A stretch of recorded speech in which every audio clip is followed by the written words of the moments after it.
Dick Powell as Richard Diamond, private detective.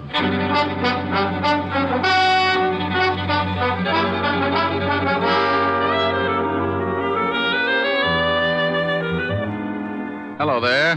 This is Diamond. I have a little office on Broadway at 53rd Street. And if you happen to be in the neighborhood sometime, you might notice a sign on the door. It reads Diamond Detective Agency. Yeah, that's how I make a living, such as it is. I sit at my desk behind that door and wait for someone to come in and hire me. Eventually, trouble works its way into someone's life and gives him a shove in my direction. He tells me about it, and I listen with the attitude of a father confessor. When he's done, I dry my eyes and tell him what I think. What I think really doesn't matter, because it's just a shortcut to $100 a day in expenses. Sure, you can hire a guy for less money, but when I work, it's for a price I figure I'm worth. It's got to be that way because sometimes the work's a little dirty, and I have to swallow a lot of pride. I get mixed up in everything from simple divorce to muscle-bound homicide, and when trouble can't find me a client, it starts working on yours truly, and I wind up in a corner. I guess trouble figured I was just about due for a squeeze play because one night last week, 2 lifers in the state pen started working me into their plans.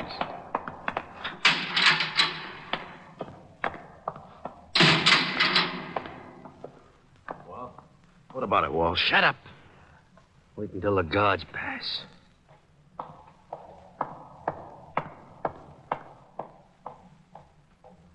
Okay. Drag out the cards like we was playing. Sure. Is it set for the night? Yeah. I got the car and everything. Yeah. We'll head for Florida and get across to Cuba. Oh, I'd be glad to get out of this 3 lousy years. Yeah, I got 8 behind me. I used every minute figuring how I'm going to take care of a guy. Oh, Walsh, you're not going to start that again? Forget it. Be glad you're getting out. You knock off that guy and you'll never make it to Cuba. Now, look, I figured this whole thing out. I paid out a lot of dough just to make it come off. And when it does, I'm going to kill an ex-cop. And you're going to help me. Me? Yeah. Unless you want to rot here. Oh, you're out of your mind. If this break comes off, it'll be the neatest trick in years, and you want to louse it up by knocking off some guy on the outside? You can stay here and rot if you want to. The only way I take you along is you help me to get a guy named Diamond. Yeah, but you waste a lot of time in New York. They'll have the roads covered by then. Look, just because this Diamond guy knocked off your brother and that bank job, you see... You bust out of here, it's on my terms. Now make up your mind, it's getting late. Okay. Give me the layout.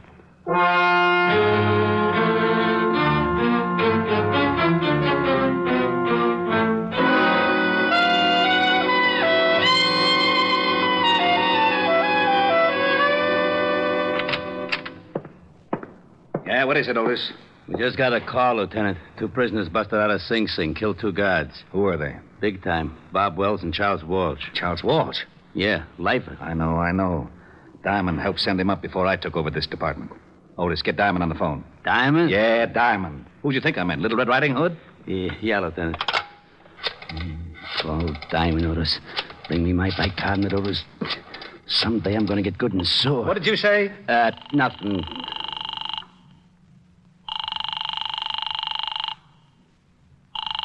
Nuts. Now what's the matter? His office don't answer. Give me that phone.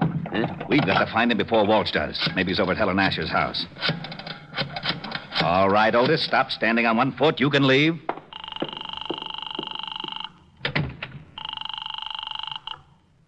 Miss Asher's residence? Hello, Francis. This is Lieutenant Levinson. Is Diamond there? Why, no, sir, but Miss Asher expects him. Oh, wait a moment, sir. Here's Miss Asher. It's Lieutenant Levinson for Mr. Diamond, Miss Helen. Oh, thank you, Francis. Hello, Walt. How are you, Helen? I was looking for Rick. Oh, I was just talking to him. He should be here in about 20 minutes. Why? Will you have him call me right away? Something wrong? No. Just tell him, Tell him an old friend of his is in town, and I have to talk to him about it. Oh, all right, Walt. I'll tell him. Well, thanks, Helen. It'll be at least 20 minutes. He's walking over from his office.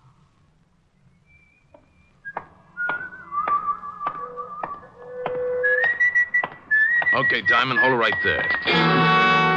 Start walking over to that sedan. Don't you know it's not polite to point? Look, laughing boy, I got a big gun in my pocket. Well, I'm proud of you. I thought it was a crossbow. Get moving. Okay. I'd never seen him before. He was a tall guy with a scar in his chin. He walked me over to the sedan and opened the door. He moved in close and shook me down. He relieved me of my .38 and motioned me into the front seat. I slid in, and he started to follow, so I kept one leg out in front of me and kicked him in the face. I couldn't get enough leverage to cool him, but it gave me enough time to get out the other door and start making like a miler. I looked over my shoulder and saw him climb out holding a bloody nose. I knew he wouldn't take a shot unless he got close enough to make it count, so when he started after me, I ducked into the subway. I found a dime and went through the turnstile. A train was getting ready to pull out, so I pushed my way on just as the gonnet came down the stairs. He certainly wasn't happy to see me go. He didn't even wave goodbye. Wait a minute, you! Wait! Oh, nuts.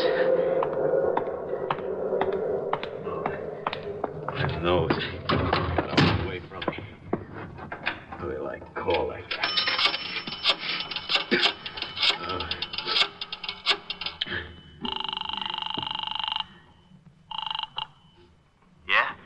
Yeah, you and your swell ideas. What's the matter? I waited for Diamond outside his office like you said. I started to hustle him in the car and he kicked me in the face. Oh.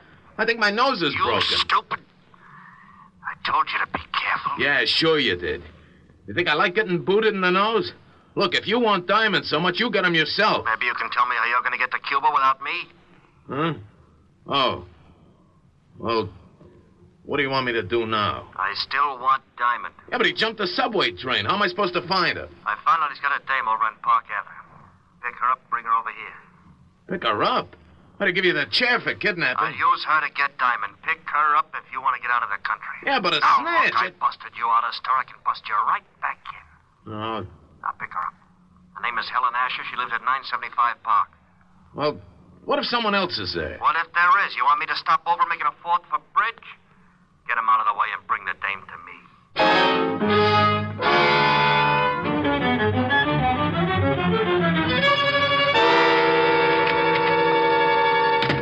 Hello, Otis. Well, Diamond. Lieutenant's been looking all over the city for you. I bet you've been a nervous wreck.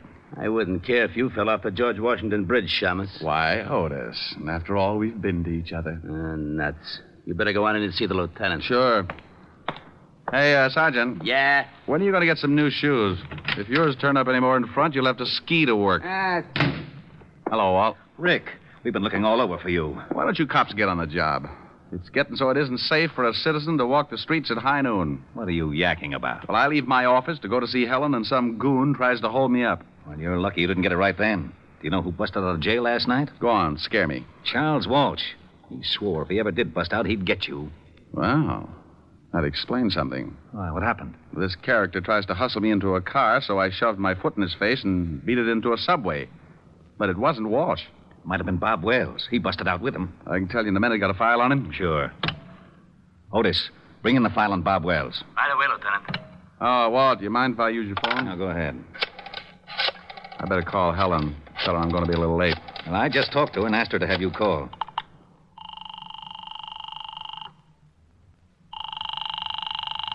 Where is everybody?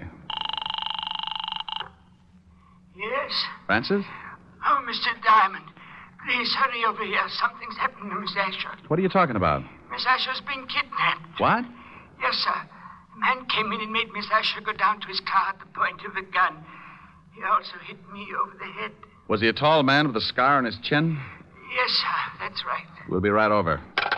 Walt, I think the guy that tried to push me around has kidnapped Helen. Oh, no. He pulled a gun on her and slugged Francis. We better get over there. Now, if Charles Walsh is loose and he's trying to get me, then snatching Helen is a sure way to get me to come around. Hey, where's that file on Bob Wells? Wait a minute. Otis, Yeah, Lieutenant. haven't you got that file on Wells yet? Yes, sir. I was just bringing it in. Well, step on it. Otis is bringing it in. Here you are, Lieutenant. Let me see it. Hey, now, wait a minute. Oh, shut up, Otis. This is the guy, all right. He's the one who tried to pick me up. May I take one of these pictures, Walt? Sure, but what are you going to do? I'll see if I can find him. You go on over and talk to Francis. See if this is the same guy who took Helen. I'm going to go down to Skid Row and talk to a wise old owl who knows about things like this. I got out of the 5th Precinct in a hurry and grabbed a cab for Skid Row. I knew an old deadbeat down there who had a line on every crook in the underworld. And there was just a chance he could tell me where Bob Wells was hiding out. His name was Wilbur Truitt, and he hung out in a shabby dive called the Parrot.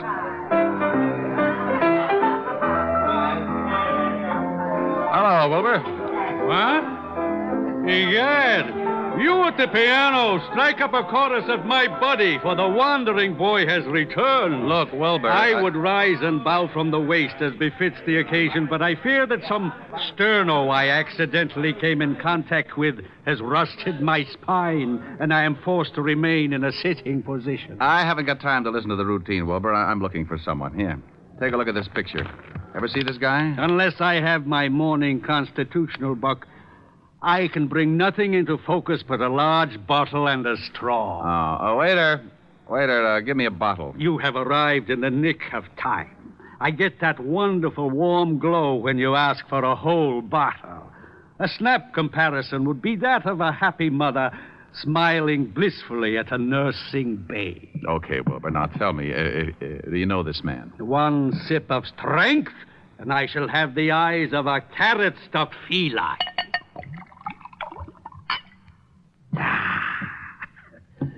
Now, yes, I can see the gentleman clearly. In fact, my vision has so greatly improved it begins to take on the functions of an X-ray. For instance, I can readily perceive that the man in question is addicted to false stimulants, and his low brow and squinty eyes tell me that he is indeed a person of some doubtful character. You're looking in the mirror. Huh? No, here's this picture. Oh, yeah. Mr. Bobby Wells. The description is flexible. Know where I can find him? Up until yesterday, he was residing at an institution upstate. Sing Sing, I believe. It is very possible that he is hiding out in one of his old haunts on 23rd Street, but I couldn't say for sure. Oh, why not? This bottle you purchased entitles you to one of my best guesses. To be absolutely accurate, I would need further inducement. It's the risk, bucko. Bring me another jug, bartender. Ah, bless you. Try looking in a rooming house at 533 West 23rd Street. Now, if you don't mind, I shall forget the necessity for long conversations and begin to concentrate on the work ahead of me. Goodbye, bucko, and stop in again. Say tomorrow morning if you wake up feeling charitable. I left Wilbur trying to figure the best way to parlay the two bottles and headed for the address he'd given me. It was a typical apartment house of the district, a 4-story building with a high premium insurance policy. I asked the landlady if a Bob Wells lived there, and she told me a man answering his description had taken a room there that morning. She told me he'd gone out a few minutes before, and she'd let me into his room. I told her to keep a lookout and warn me if he showed. Then I started looking. I tore the place apart, but I didn't come up with a thing. I spotted the phone and started to call Walt, and that's when I saw it. A pad lying by the base of the phone with a heavy imprint left from the writing on the top sheet. I pulled an old trick. I took a pencil and rubbed the lead lightly over the imprint, and up came one telephone number. I dialed it and waited. Weinberg's Delicatessen. Oh, is Bob Wells there? Oh? Bob Wells. Never heard of him. Thanks. Well, it's like that. 1 minute you think you got a lead hot enough to melt your change purse, and the next you find yourself looking like a tree surgeon in Death Valley. But in my business, it takes a conventional 3 to strike you out. So I found the address of the delicatessen, and 15 minutes later, I was standing between a smoked herring and a 3-foot salami talking with Mr. Weinberg. What can I do for you, sir? Oh, I talked with you, say 20 minutes ago about a Mr. Bob Wells. Bob Wells? Oh, yes. Never heard of him. Take a look at this picture. Maybe you know the face and not the name. It's familiar. Yes, I think I've seen him somewhere. Think hard now. This is important. Are you a policeman? Detective. Ah. How about it? Oh, yeah. So long as you're a cop, sure, I remember him. He came to my store last night. I remember because I had already closed and he kept pounding on the door. Finally, I let him in. He was very rude. He bought a lot of groceries, but very rude. Have you seen him again? Sure, he came in this morning about lox and bagels. Still rude. Where's your phone? In the back. Has this Mr. Wells done something? He left Sing Sing without saying goodbye to the warden. Now, look, I'm going in the back and use your phone. If Wells happens to come in while I'm back there, stall him and come back and tip me off. I'll do my best. But he better not be rude.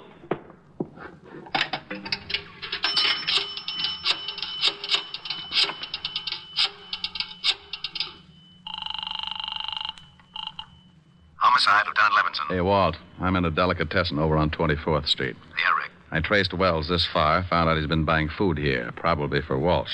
You think Walsh is hiding somewhere in the neighborhood?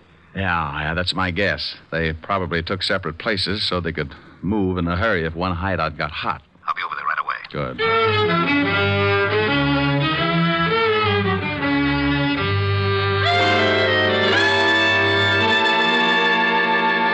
Make yourself comfortable, honey, but no yelling, or I'll have to stuff up that pretty mouth.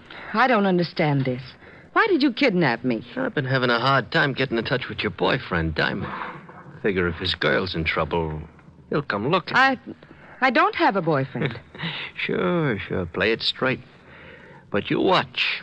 Tonight I call your butler and tell him we got you. If Diamond wants you alive, he comes to a spot I got picked out. And he comes alone. I don't know any Diamond. Ain't she cute, Bobby? Yeah, cute. Want me to fix her so she forgets how to lie? No, I don't care if she claims Diamond's her uncle. Go on down to the delicatessen and get some food. I'm getting hungry. Okay. But I still think we ought to be getting out of town. In 1 hour, I call this dame's house. At 12 o'clock, I meet Diamond in the park. Then we get out. Why do you want to see this Diamond? Oh, we're old friends, baby. He sent me up for life. And he shot my kid brother full of holes. I just want to see that Diamond gets everything that's coming to him. You talk too much. You've got some bad habits yourself. Now get that food. And if you're too lazy to walk downstairs, I'll show you a shortcut. 3 floors, straight down. You can jump for it. Okay.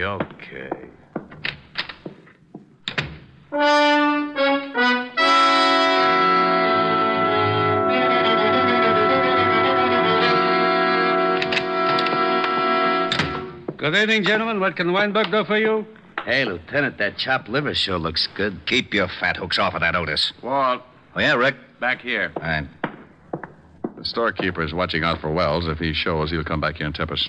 I parked the squad car 2 blocks over. I didn't want Wells or Walsh to think something was up. Where's Otis? Otis! I'll be right with you, Lieutenant. I'm just buying something to nibble on. His nibble would grind up a whole cow. If Wells comes in and spots a cop, he'll take off like a jackrabbit. Hold it, Walt. What's the matter? That guy coming across the street. Looks like Wells. Oh.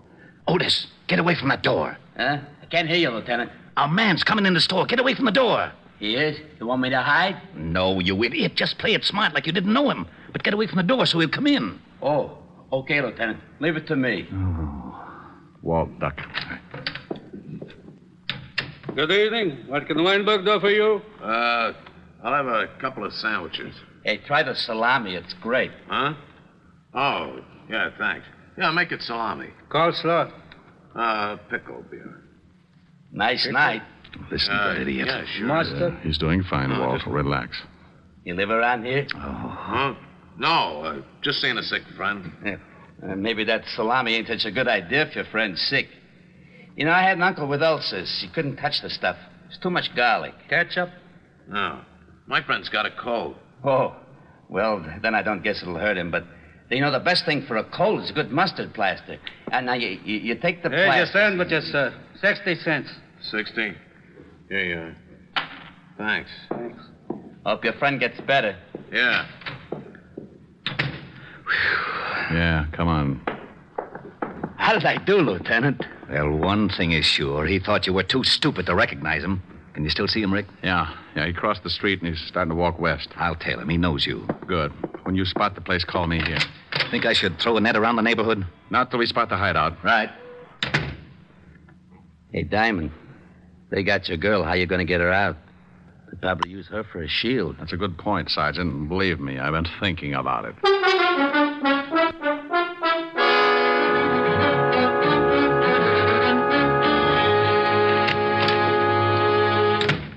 Here's the sandwiches. Swell.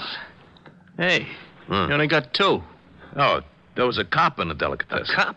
Yeah, big stupid one. Listen, I told him I'm getting food for a sick friend, see? And he starts giving me all kinds You of sure you weren't tailed? Tailed? No, who tailed me? Cop stayed in the delicatessen. Okay. Here, honey. Have a sandwich. I'm not hungry. Oh. Suit yourself. Here, Bobby. Oh, thanks. Hey, when are you going to put in that call to this dame's butler? Right after we eat. Then we go to the park and wait for Mr. Diamond.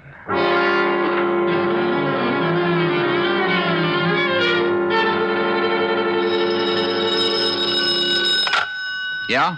I'm in a drugstore across from the building that Wells went in. It's about a block away. Nifty drug. Block west on your side of the street. I'll wait inside. We'll be right down. Come on, Otis. The lieutenant hasn't spotted. Okay. Thanks for the bagel, Whitebreak. That's all right, officer. Come back again when you can pay for it. Come on, Otis. Move your big feet. Okay. Hey, you got any brilliant ideas how we're going to get Helen out of there in one piece? No, I gotta admit I'm stuck.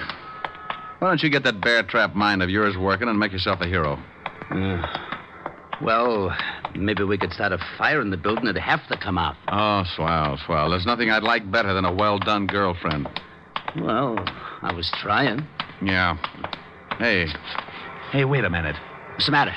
Otis, remind me to kiss you on both cheeks. Hey, what are you doing? That's a firebox. I'm turning in an alarm. There. Oh, we're going to start that fire? No, but Walsh and Wells won't know there isn't one. When the trucks come and the firemen bust in the place, they'll think it's burning down around their ears. Yeah, maybe then they won't watch Helen too close, huh? That's the idea. Well, here's the nifty drugstore. Yeah. Rick, I've been worrying about something. Yeah, I know. How do we get Helen out? Yeah. Well, relax. Otis came up with a solution. Otis? Yeah, I turned in a fire alarm. Now, when the trucks get here, you can tell them what's up, and they can go in the building and make like it was on fire. Well, won't Walsh know it's a phony if he can't smell smoke? The chief can tell him it's blazing in the basement. When they hit the street, we can get enough firemen to shield Helen and then take Walsh and Wells. I'll call the precinct and have the block surrounded. We'll need lights if they make a break for it. Which apartment house are they in? That one, across the street.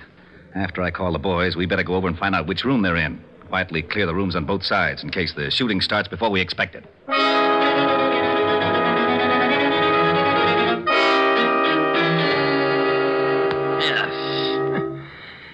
Garlic upsets my stomach. How about that call? Yeah, right. What's your phone number, baby? It's in the book. Oh, she gonna be trouble, Bobby? He wants your number. Now, come on, we ain't got all night. All right. Evergreen 54308. Oh, that's better. Gotta be more careful, Bobby. Your lip's bleeding. Yeah. Hey, Walsh, what's that? Sirens. Maybe that's the cops. If somebody tailed you, I told you I wasn't tailed. Wait, I'll go see. It's fire trucks. They're coming down a block. I don't smell no smoke. Hey, they're pulling up in front of this building. The joint must be on fire. Let's get out of here. Maybe it's the building next to us. No, they're bringing the hoses right in front of the door of this joint. I'm getting out. Sit still. Maybe it ain't a big one. We can't go busting out in the street. Well, maybe it ain't a big one, but if it is, I don't want to end up like a pound of spare ribs. Shut her up. Why, you... All right, now, come on. Hey, what's that? Yeah, what is it? Fire department, we're evacuating the building. What are we going to do with the dame? Shove her in that closet. Just a minute. We'll be right with you. Hurry it up. There's a fire in the basement. It's nearing a gas main. The whole place may go up any second. Did you hear that? Yeah, step on it. Okay. Hey, better step on it down these stairs. We can find our way. Hey, there's a couple of prowl cars. Yeah. Separate. We'll meet at the other place. Okay, Walsh, that's fire now. It's the Shamus. Get him, Walsh. Don't reach for it, Walsh. I owe you something, Diamond. You all right, Rick? Yeah, Walsh. He's a worse shot than his brother. Where's Wells? He made a break for it, but he won't get through. All right, Wells. You can't get through. Drop your gun. You won't take me, copper! Well, that's that. What about Walsh? He's pretty dead. Come on, I want to find out what happened to Helen.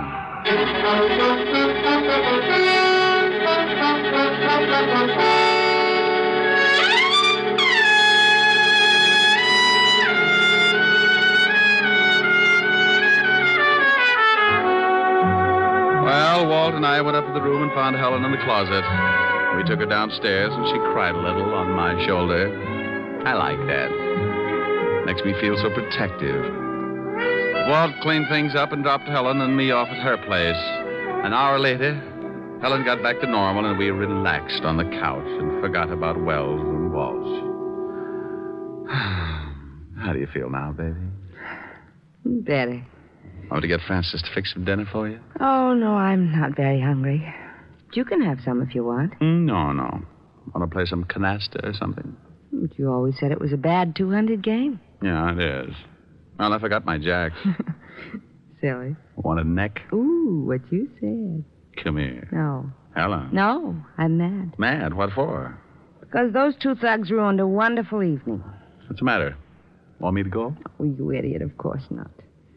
I had a big surprise planned. You did? Yes. Believe it or not, I had 2 wonderful seats for South Pacific, and now it's too late to go. Oh, no. Oh, yes. Oh, well, I'm sorry, baby. I'd love to have seen it. Me too. Well, I'm not exactly Ezio Pinza, but I'll try to make it up to you. Oh, Rick, that's a wonderful idea. All right. What'll it be? Some enchanted evening? Oh, really? Me. A some enchanted evening, you may see a stranger. You may see a stranger across a crowded room. Rick. What's the matter? I was just trying to make like Pinza. But, honey, it's safer for you to make like Diamond. Oh. And somehow you know even then, that somewhere you'll see her again and again. Oh, you're not Pinza, but it's wonderful. Thanks. Some enchanted evening, someone may be laughing. You may hear her laughing across a crowded room. Oh, Rick. And night after night, as strange as it seems, the sound of her laughter will sing in your dreams. Rick. Who can explain it? Who can tell you why? Ricky. Fools give you answers wise men never try. Oh, Rick. Oh, honey, what's the matter? I was just falling in love with myself. Come here. You never let me finish. Do you mind? Oh, no. And I'm sure Mr. Pinza doesn't either.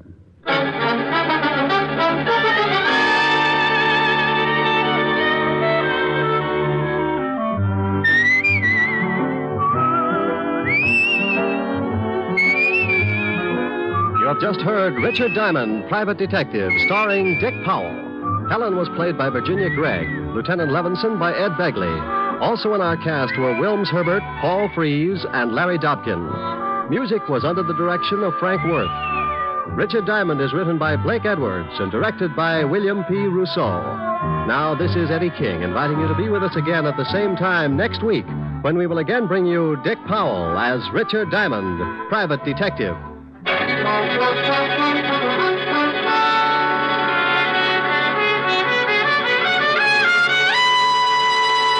This program has come to you from Hollywood. This is NBC, the national broadcasting company.